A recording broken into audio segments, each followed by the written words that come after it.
Thousands of UW-Madison graduates will take their first steps into a new career after they toss their caps at Camp Randall this weekend. And for many of them, it is a path they've dreamt about their whole lives. But for one graduate, that's not the case. Braden Ross has her story.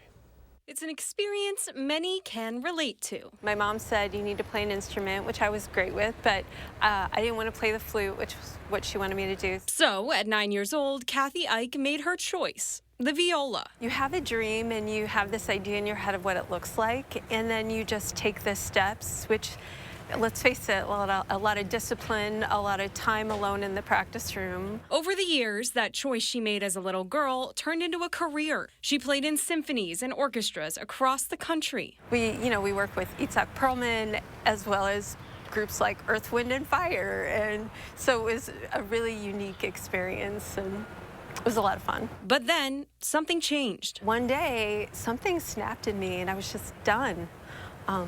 So I went on to have my own kids and not work, really, in the field of music ever again. But as her own kids grew up, Kathy made a different life-altering choice. I had always loved science, and I saw myself in healthcare, and so it was a matter of picking that path. At 46 years old, Kathy decided to go back to school at UW-Madison to become a physician's assistant. I sat at the front of the class instead of the back. I had to learn to study because I'd never really applied myself in school before.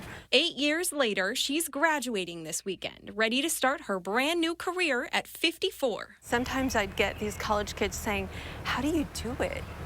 And how is it that you're a mom and you're doing this?" And I always love that because I want them to know that they're capable of making the same choice later in life if they want to. For News 3 Now, I'm Braden Ross.